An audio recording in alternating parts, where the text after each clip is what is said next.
안녕하세요, 신상중학교 여러분. 자, 이번 시간엔 물질의 특성 두 번째 용해도에 대해서 한번 배워볼게요.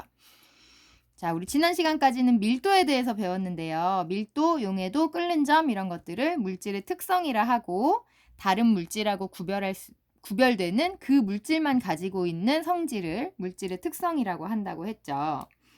자, 용해도라고 하면 용해, 녹는 거거든요. 녹는 정도를 용해도라고 불러요.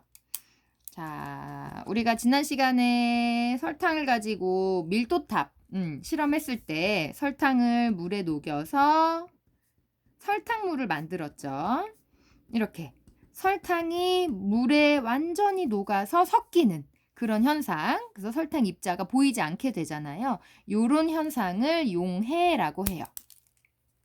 요 과정을 용해라고 하고 설명을 쓴다면 자, 한 물질이 다른 물질에 녹아서 고르게 섞이는 현상이에요.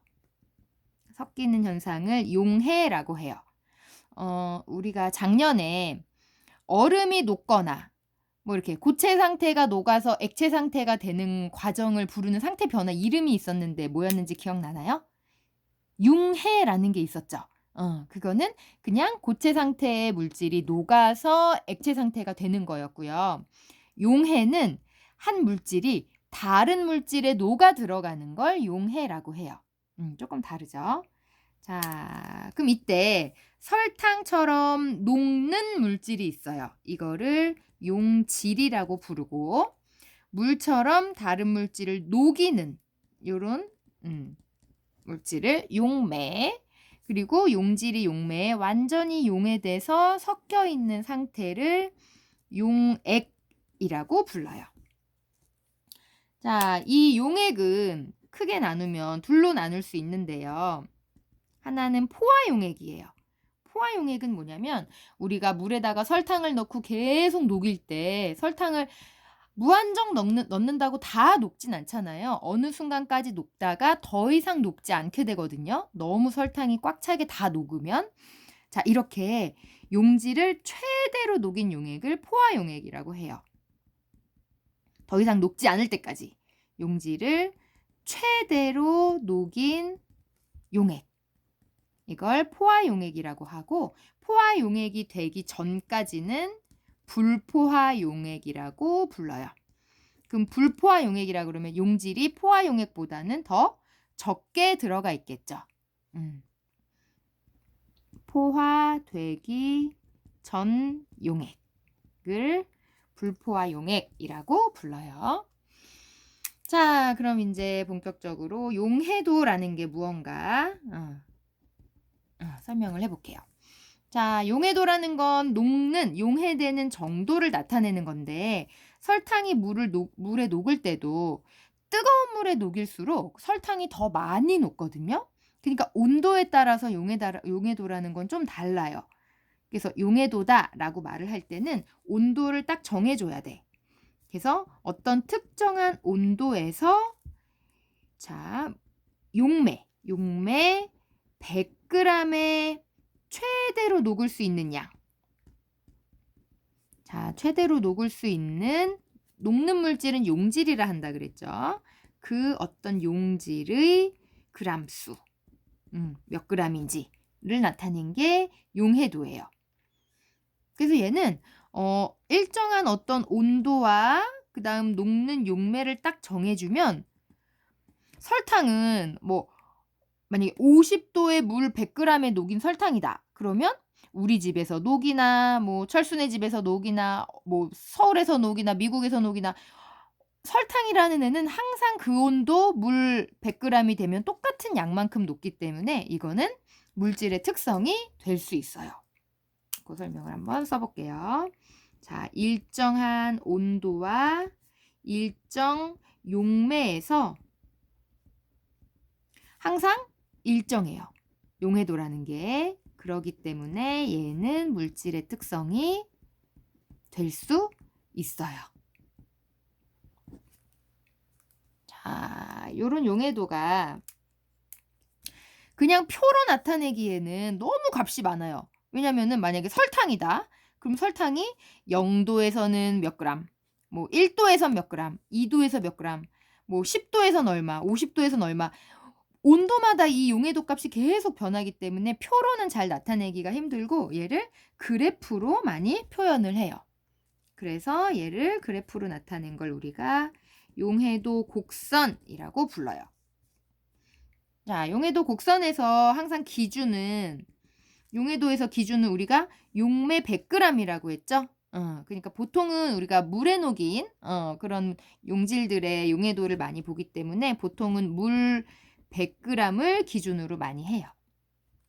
자, 물 100g을 기준으로, 자, 곡선을 어떤 식으로 나타내냐면 그래프에서 가로축은 온도를 나타내고요. 세로축은 녹는 양, 용해도를 나타내요. 자, 그럼 각각의 온도마다 얼만큼씩 녹는지 점을 다 표시할 수 있겠죠. 그럼 이 점을 쫙 다 연결하면 어떤 선처럼 나타나게 돼요. 뭐 이런 식으로. 그래서 왜냐면 온도가 높아질 때마다 높아질수록 더 많은 양이 녹기 때문에 오른쪽 위를 향하는 곡선이 만들어져요. 자, 요런 선이 이제 만들어졌다고 할게요. 자, 그러면 요 이제 그래프를 해석하는 방법을 한번 배워볼게요. 자, 만약에 요 지점이 지금 60도에 80 g이다 라고 해볼게요. 얘는 설탕을 녹인 설탕의 용해도 곡선이고, 자, 그럼 내가 지금 60도의 물에다가 설탕을 녹인다면 최대 몇 g까지 녹일 수 있는 거예요? 물 100g에 녹일 때는 설탕이 80g만큼 녹을 수 있다는 뜻이에요. 자, 그러면 만약에 60도의 물에다가 설탕을 40g을 녹이면 점이 어디로 갈까요? 60도의 물에다가 설탕을 40g 넣었다면 요쯤에 점이 와 있겠죠. 자, 요 점은 60도 물 100g에 40g을 녹인 상태예요. 설탕 40g을 용해시킨 지점이 되는 거예요. 그럼 당연히 얘는 80까지 녹일 수 있는데 40만 넣었으니까 지금 불포화 상태겠죠. 자, 그러면 얘를 점점 온도를 떨어뜨리다 보면 어떻게 될까요? 자, 온도를 떨어뜨린다는 거는 이 축이 온도축이기 때문에 이 점이 왼쪽으로 가면 온도가 낮아지는 거, 오른쪽으로 가면 온도가 높아지는 거예요. 자, 그럼 얘를 온도를 낮추면 이 점이 점점 왼쪽으로 오게 돼요. 그럼 얘는 왼쪽으로 가는 건 냉각시키는 경우가 되겠고, 이 점을 온도를 높이면 이 점이 오른쪽으로 가겠죠. 오른쪽으로 가겠죠. 그 다음, 만약에 여기다가 설탕을 더 넣어서 얘 설탕을 더 많이 녹이면 점이 어디로 갈까요? 더 녹인 만큼 점이 위로 올라가겠죠. 냉각, 얘는 온도를 높이는 거니까 가열, 얘는 용질을 더 넣는 경우겠죠. 점이 아래로 가려면 어떻게 될까요? 그러면 용질을 더 줄이니까 제거를 해야 되는데 그러기는 조금 쉽지 않을 것 같아요. 자, 그래서 냉각을 시키다 보면 어떤 일이 일어나냐면 이 그래프를 만나는 지점이 있겠죠. 자, 요 지점이 오면 얘는 포화 상태가 된 거예요. 여기 만약에 뭐 20도에 30g이었다. 그러면 얘는, 자, 설탕을 60도의 물에 녹였는데 요만큼 녹였는데 이 점을 40g이라고 했군요. 여기를 40으로 바꿀게요. 자, 설탕을 녹인 애가 온도를 점점 낮추다 보면 어느 순간 이 그래프랑 만나게 되는 20도에서는 포화 상태가 되는 거예요. 이거보다 더 냉각시키면 어떻게 될까요? 점이 왼쪽으로 오다 보면 포화되는 지점을 더 넘어서기 때문에 이렇게 되면 이 포화를 넘어서는 양만큼 석출이 돼요. 석출이라고 하면 물에서 설탕이 다시 가루로 나오는 거를 말해요. 우리 염전에서 소금이 생기듯이. 자, 지금까지 한 얘기를 조금 정리를 해볼게요. 자, 일단 온도가 높을수록 용해도가 어떻게 된다?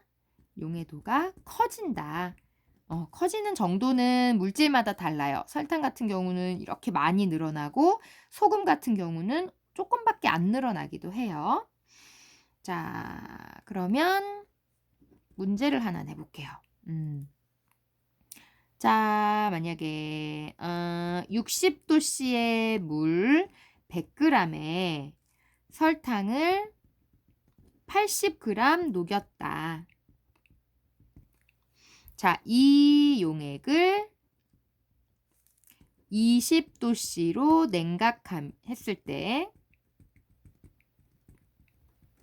석출되는 설탕의 양이 얼마일까요? 석출되는 설탕의 양은 요런 문제 하나 구해 볼게요. 자, 60도씨 물 100g에 설탕 80g을 녹였대요. 그래서 어떤 요런 상황을 말해주면 요 그래프에서 그 점이 지금 어디 있는가를 먼저 찾아야 돼요. 그럼 60도씨 물 100g. 물 100g이니까 요 그래프를 그대로 사용하면 돼요. 60도씨에서 설탕 80을 녹였으면 딱 여기 있겠죠. 지금 완전 포화 상태. 자, 여기에 점이 있었어요. 이 용액을 20도씨로 냉각했대요. 그러면 점이 왼쪽으로 오겠죠? 왼쪽으로 와요. 왼쪽으로 오다가 20도까지 냉각했으니까 20도랑 만나는 점까지 이 점이 오는 거예요. 그럼 점이 여기로 왔어요. 그러면 얘는 그래프 포화되는 것보다 더 많아지는 상태라서 이 포화를 넘어서는 양만큼이 석출된다고 보면 돼요. 자, 그럼 80g을 녹였는데 40g까지밖에 최대 안 녹으니까 요 40을 뺀 나머지 80에서 40을 뺀 나머지 40g만큼이 석출되게 됩니다. 자, 좀 더 자세한 내용은 수업 시간에 더 배워볼게요.